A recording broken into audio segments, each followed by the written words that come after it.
the holy grail of minimizing your taxes. Okay, in my opinion, the holy grail when it comes to minimizing your taxes is through real estate depreciation. And I'll tell you why. So, when somebody is self-employed or they have their own business, what most people do is they write off everything under the sun, you know, car expenses, business expenses, everything that they can, write it off.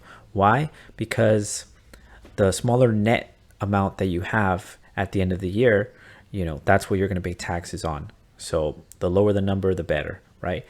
But when you go to a bank and say, Mr. Banker, I need a loan for this piece of property, for this car, for whatever it is, the bank's going to look at your tax returns and they're going to say, Mr. Joe Smith, you know, you can't qualify because you only made this much.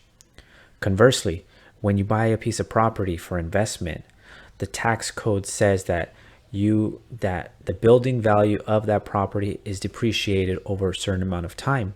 So for commercial, it's 39 years. For residential, it's 27 and a half years. So let's just say you buy a piece of property for $1 million, and let's say 800,000 of that is the building value. So let's say 800,000 is what you're able to depreciate over 27 and a half years or over 39 years. Now, you take that 800 and you divide it by 27 and a half. That gets you about 30,000 a year. So that 29,000 per year is tax savings for you. That offsets your other income. That's great, right? But here's the really great part.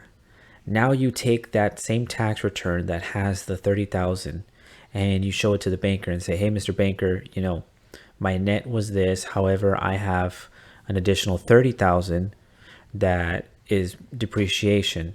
So the bank says, oh, wow, okay. Yeah, that 30,000, we can count it now towards your income.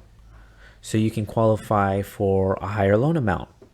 So that's why depreciation is so important, because it still gives you the tax savings that you're looking for, but it doesn't take away from your income amount of what it shows that you made to be able to qualify for new pieces of property, you know, or new business ventures or anything like that. So that's the power of depreciation. Now it gets even better. There's something called bonus depreciation. Now let me explain that. When you take that 800,000 and you divide it over 27 and a half years, what you can do instead is you can take it all at once in one lump sum, that 800,000. This is perfect for somebody who has gone through a liquidity event. So they might have sold their business, they might have sold a piece of property, whatever the case might be. If they're going through a liquidity event, they can then buy a piece of property, and that entire amount that they would be depreciating over 30 years or however long the time frame is, they can take it all at once in one lump sum, so that, you know, they can then use that income that they would have been paying in taxes and do something else with that. So there's going to be some changes to bonus depreciation. So as always, you want to consult with your tax professional before you make any decisions. I'm not a tax professional. This is a little bit about depreciation. I hope you guys enjoyed it, and let me know if you guys have any questions. Drop some comments below. Until next time.